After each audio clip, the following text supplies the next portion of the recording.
Good morning friends, welcome to training Pradesh. दोस्तों, आपको पता है कि यहाँ पर झारखंड करंट अफेयर्स के लिए लेक्चर्स प्रोवाइड किए जाते हैं और जो भी लेक्चर प्रोवाइड किया जाता है उसका पीडीएफ फाइल और क्विज़ टेलीग्राम में ऑर्गेनाइज किया जाता है। टेलीग्राम में पीडीएफ प्रोवाइड किया जाता है, इसलिए हमारे यूट्यूब चैनल के साथ साथ टेलीग्राम ग्रुप को भी ज़रूर ज्वाइन कर लें। लिंक डिस्क्रिप्शन में दिया हुआ है। ओके, चलिए हम लोग 3 सितंबर के लिए झारखंड करंट अफेयर्स के इंपॉर्टेंट क्वेश्चंस देखते हैं। फर्स्ट क्वेश्चन है, Jharkhand renewable energy development agency JREDA के द्वारा किस योजना के तहत राज्य के 3 जिलों हजारीबाग, गिरिडीह और गोड्डा के लाभुकों को सोलर पंप दिया जाएगा? फूल, पुष्प, कुसुम, कुमकुम, ये योजना का नाम है। योजना का नाम बताना है। ओके, तो Jharkhand renewable energy development agency के द्वारा कुसुम योजना के तहत राज्य के 3 जिलों, कौन कौन सा डिस्ट्रिक्ट है, हजारीबाग, गिरिडीह और गोड्डा के लाभुकों को सोलर पंप दिया जाएगा। इस योजना की शुरुआत 2019 में ही हो गई थी। जब इस योजना की शुरुआत हुई थी उस समय केंद्र सरकार ने पहले चरण में झारखंड राज्य को 10,000 सोलर पंप लाभुकों को बांटने का लक्ष्य दिया था। इस योजना के लिए अभी तक 4600 लाभुकों की सूची तैयार कर ली गई है, जिसमें कि पहले चरण में हजारीबाग, गिरिडीह और गोड्डा के 600 लाभुकों को इसका फायदा मिलेगा। JREDA ने सोलर पंप आपूर्ति के लिए कंपनी का चयन भी कर लिया है। चलिए सेकंड क्वेश्चन देखते हैं। तो यहाँ पर इसका आंसर क्या है? कुसुम, ऑप्शन सी इसका सही आंसर है। ओके, नेक्स्ट क्वेश्चन देखते हैं। सेकंड क्वेश्चन है, झारखंड में किस किसान को इस वर्ष इनोवेटिव फार्मर्स अवार्ड 2020 से सम्मानित किया गया है? तुलसी कुमार, तुलसी महतो, तुलसी झा या फिर तुलसी मुंडा? मैंने हर बार आपको इस चीज़ को कहा है कि अब वो टाइम नहीं रहा कि आप अप्रोक्सीमेट करके किसी भी ऑप्शंस को, किसी भी क्वेश्चन के आंसर को याद करें, क्योंकि अब क्या है कि ऑप्शंस में कोई भी क्वेश्चन हो उसके ऑप्शन को सेम तरह से रखा जा सकता है, तो आप उस चीज़ में वैसे केस में बिल्कुल कंफ्यूज कर जाएंगे। इसलिए एग्जैक्ट डेटा, एग्जैक्ट नाम, एग्जैक्ट फिगर याद रखना है। ओके, तो यहाँ पर नगड़ी प्रखंड के चिपड़ा गांव के किसान तुलसी महतो, किन्हें? तुलसी महतो को इस वर्ष इनोवेटिव फार्मर्स अवार्ड 2020 से सम्मानित किया गया है। ICMR NARM राष्ट्रीय कृषि अनुसंधान प्रबंध अकादमी हैदराबाद में आयोजित स्थापना दिवस समारोह में ICAR के पूर्व महानिदेशक डॉक्टर RS परोदा ने पूर्वी क्षेत्र, बिहार और झारखंड जोन से तुलसी महतो के नाम की घोषणा की है। तुलसी महतो ने बिरसा कृषि विश्वविद्यालय अंतर्गत उप परियोजना अन्वेषक डॉक्टर सुशील प्रसाद की तकनीकी मार्गदर्शन में उन्नत बकरी पालन तकनीकों को अपनाया है। ओके, थर्ड क्वेश्चन देखते हैं। झारखंड कैडर के किस अधिकारी को भारत का नया चुनाव आयुक्त बनाया गया है? देखिए यहाँ पर क्या है कि ये तो क्वेश्चन इंपॉर्टेंट है ही है कि भारत का नया चुनाव आयुक्त बनाया गया है, लेकिन वो ज़्यादा इंपॉर्टेंट हो जाता है झारखंड के एग्जामिनेशन के लिए अगर वो किसी न किसी तरह से झारखंड से जुड़ा हुआ है। ओके, तो आपको पता है कि कैडर सिस्टम होता है IAS IPS में। ओके, तो ये जो हैं ये झारखंड कैडर के हैं, तो उनका नाम क्या है? आशिक लवासा, राजीव कुमार, संजीव कुमार या फिर राकेश कुमार? तो सेवानिवृत्त IAS अधिकारी राजीव कुमार को भारत का नया चुनाव आयुक्त बनाया गया है। किन्हें? राजीव कुमार को। उन्हें अशोक लवासा के स्थान पर चुनाव आयुक्त बनाया गया है। झारखंड कैडर के 1984 बैच के IAS श्री कुमार का कार्यकाल 5 साल का होगा। वह 2024 में होने वाले लोकसभा चुनाव के समय मुख्य चुनाव आयुक्त हो सकते हैं। यहाँ पर एक इम्पॉर्टेंट चीज़ है कि वो हो सकते हैं।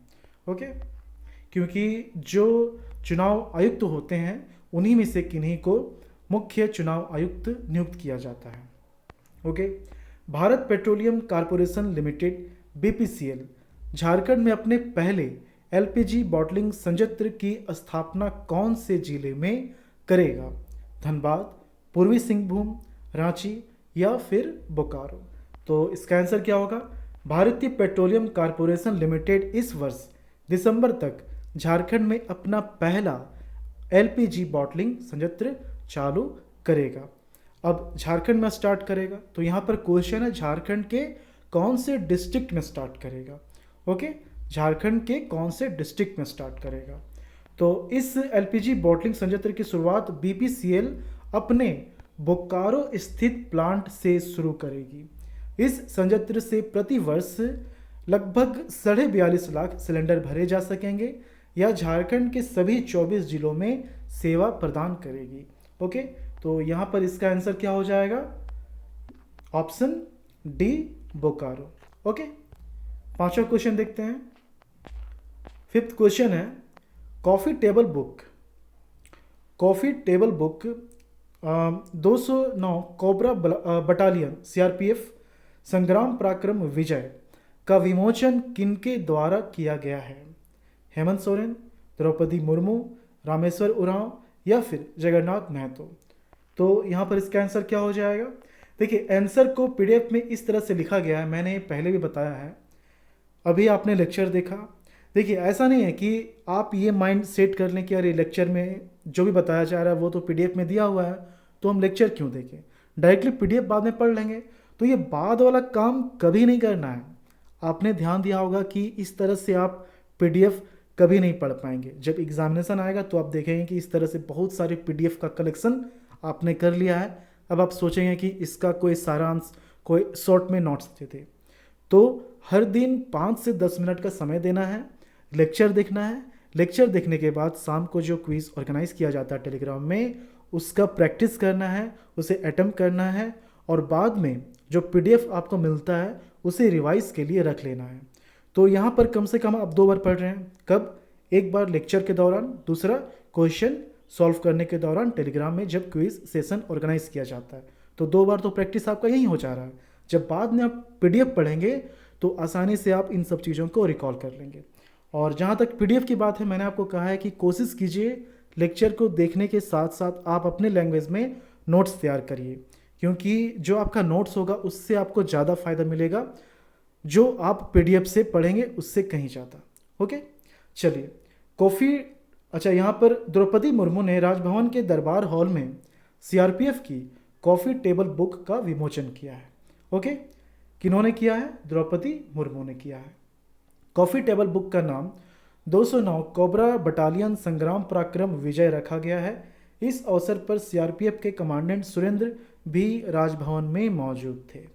ओके, तो यहाँ पर इसका आंसर क्या हो जाएगा? Option B, Draupadi Murmu. Okay, next question देखते हैं। 6th क्वेश्चन, 1 सितंबर को फादर कामिल बुल्के की कौन सी जयंती मनाई गई है? 110, 11, 12 या फिर 13? तो फादर कामिल बुल्के का जन्म 1 सितंबर 1909 मतलब कि 111वीं जयंती मनाई गई थी। तो 1 सितंबर 1909 को इनका जन्म हुआ था। उन्होंने गुमला में 5 साल तक गणित पढ़ाया, वहीं पर हिंदी, ब्रजभाषा और अवधी सीखी। 1938 में सीतागढ़ में पंडित बद्रीदत्त शास्त्री से हिंदी और संस्कृत सीखा। 1950 में वे पुनः रांची आ गए। संत जेवियर्स महाविद्यालय में इन्हें हिंदी और संस्कृत का विभागाध्यक्ष भी बनाया गया था। 1950 में बुल्के ने भारत की नागरिकता ग्रहण की।